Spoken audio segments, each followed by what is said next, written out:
Olympics. If you're a great athlete that you can go to the Olympics, then you'll be exempt from the ideas. Okay, let me know when I can speak, because I don't want to interrupt you. It sounds like you're on a roll. Let me know when I can speak, and I'll prove you wrong. Oh, fuck you, baby. Go, like, no. Why are you even cursing me? I just want to know when I can speak. I don't want to interrupt you. You are a child. Why are you so emotional? You only, because you're a child, you keep on shouting. All I'm saying is I want to speak. And then you are the victim, so talk to yourself. Victim? Are you fucking retarded? You fucking weirdo. Buddy, there's 5,000 Chabad members that don't work every fucking day and get paid. What the fuck are you talking about, you moron? You don't even know what you're talking about. Don't fucking tell me that you know when you don't know. There's fucking, in the Chabad community, they don't work. And they get fucking paid. So don't tell me what you're telling me and then telling me emotional. Like a little bitch. בסדר. This is ridiculous anyway. רגע, אבל למה אתם רבים? לא הבנתי. Yeah, because I'm talking and you interrupt for no reason. I mean, No, baby, everybody heard what you What you say, Caleb? Rabbi Caleb, what'd you say? I just want to share something with you about the landscape of this debate in Israel. The standard, the reason you get an exemption, there's a phrase, Torato umanuto, that Torah is their trade. That's my fucking point. One second, please. The amount of people who make Torah their trade is very, very, very small. There's a huge percentage of the Israeli Haredi yeshiva population that says they do that, but they're called Shabbatnikim. They just hang out. They hang out in town. They smoke cigarettes. They don't really learn, right? And these people are receiving government subsidy and government funds. I understand. That's number one. Okay, and how do you prove what they're not doing, is my whole point. Because How do you walk prove? around the streets in Mashar, you can see it. You can see it. And everyone knows it. Right? The other thing is as the Haredi population grows, the strain on the military and the strain on the other people who do pay taxes is only going to grow and grow and grow. I think a few years ago, 40% of the first graders in Israel were in Haredi first grades. It's up to 50% What's now. going to happen when the majority of the population, or half the population, is Haredi, and they're not serving, and they're not paying taxes? What's going to happen? You have to consider the burden on everybody else, and the everybody else is people like you, BB. I understand it, bro. I'm not saying what Daniel's saying is wrong. I agree. I'm looking at it from the Haredi perspective. No, you're taking it wrong. You're taking what I'm saying wrong, and you're thinking I'm attacking you. I'm not. I'm saying if you look at it from the Haredi perspective, they're saying we don't need the IDF. We believe in Hashem. So this is what you're missing. They're exploiting it. Okay. I know they're exploiting it, brother. I know they're exploiting it. They're taking advantage. I know all about it. Do you notice that every time that I open my mouth, you stop talking? Did you notice? Because I'm agreeing with you. Okay, this is how agreement is. Okay, so let me speak. So I feel at least that I'm heard, that I don't need to shout over you all the fucking time. It's exactly. You don't need you don't need to be honestly, be at peace. You speak, we hear you. Go ahead.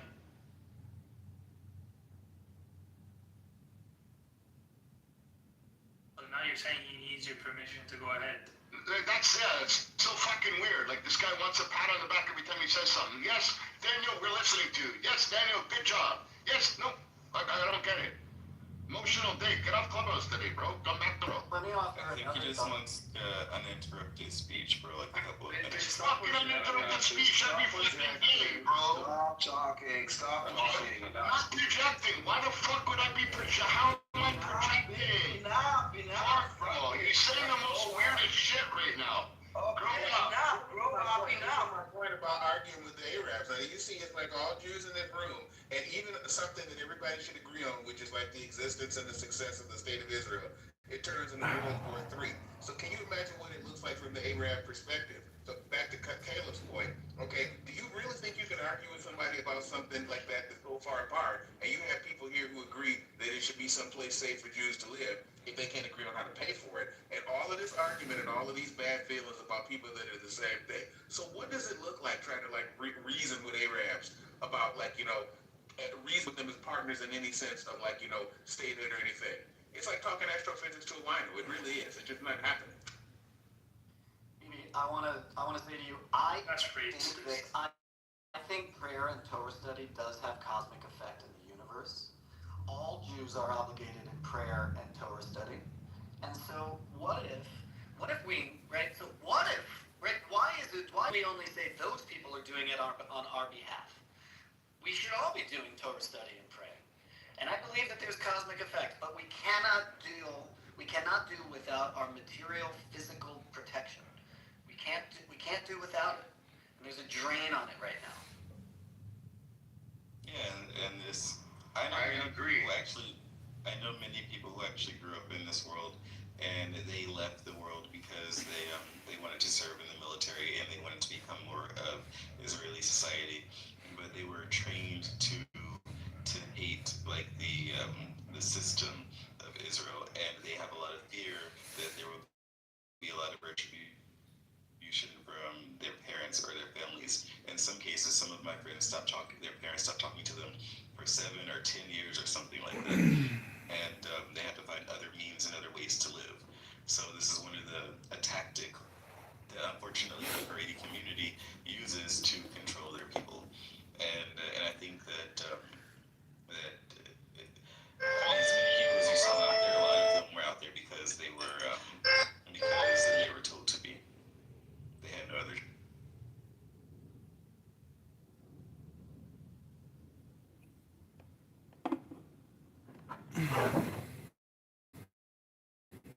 Video of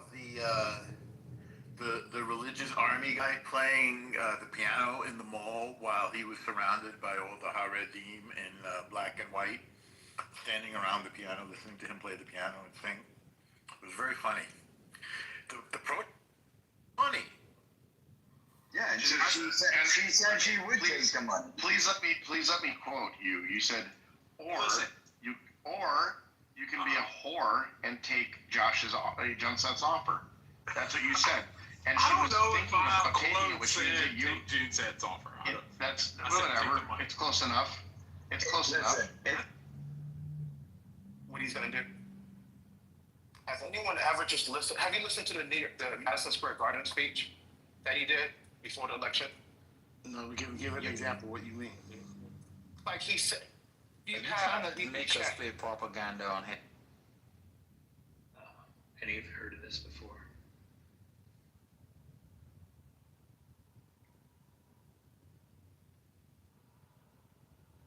So, and the lack of liquidity for the banks.